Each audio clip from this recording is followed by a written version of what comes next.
بسم اللہ الرحمن الرحیم۔ حاضرین محترم، آج امت مسلمہ لاتعداد مسائل اور جھگڑوں کا شکار ہے۔ آج ایک عقیدے اور مسلک کا ماننے والا دوسرے عقیدے اور مسلک کے ماننے والے کو نہ صرف مسلمان نہیں سمجھتا بلکہ اس کے کفر کا فتویٰ صادر کرتا ہوا بھی نظر آتا ہے۔ یہی وجہ ہے کہ آج امت مسلمہ تفریق کا اور نفرت کا شکار نظر آتی ہے۔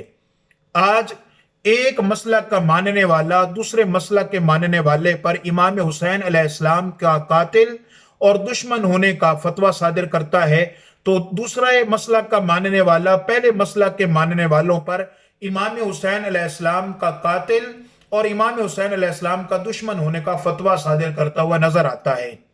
اب حقیقت کیا ہے؟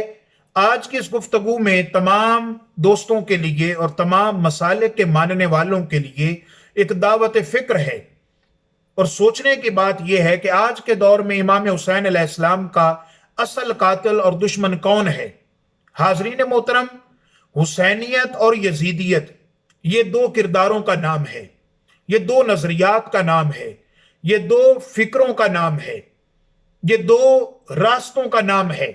یاد رکھ لیں، آج کے دور میں بھی جو شخص یزیدی نظریات پر چلتا ہے، یزیدی کردار کو اپناتا ہے، یزیدی راستے کو اختیار کرتا ہے، اور وہ یزید کا راستہ کیا تھا؟ وہ ظالم تھا، وہ شراب پیتا تھا، وہ زنا کرتا تھا، وہ ظلم کرتا تھا، وہ حرمت والے رشتوں کا احترام نہیں کرتا تھا، وہ مظلوم کی بیٹی کو حق نہیں دیتا تھا، وہ خود ظالم تھا۔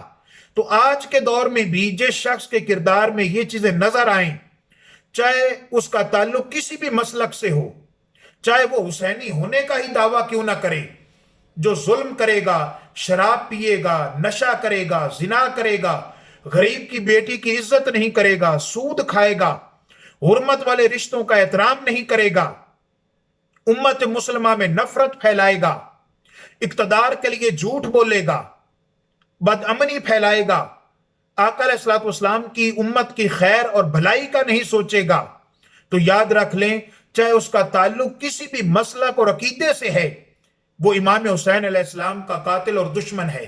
چونکہ امام حسین علیہ السلام کی جنگ ظلم کے خلاف تھی، یزید کے کردار کے خلاف تھی، یزید کے نظریات کے خلاف تھی۔ تو جس شخص میں بھی یزیدی کردار، فکر اور نظریہ نظر آئے گا، اس کا تعلق جس بھی مسلک اور عقیدے سے ہوگا، وہی اصل میں امام حسین کا قاتل اور دشمن ہے۔ اور جو حسینی فکر پر، حسینی نظریات پر اور حسینی کردار پر عمل کرتا ہوا نظر آئے گا، اس کا تعلق کسی بھی مسلک سے ہوگا، وہ قیامت کے دن سیدنا امام حسین علیہ السلام کی صحبت اور قربت میں ہوگا۔ اللہ تعالی ہم سب کو آپس میں محبت، اتفاق، اتحاد، بھائی چارہ پھیلانے کی توفیق عطا فرمائے۔ والسلام علیکم ورحمۃ اللہ وبرکاتہ۔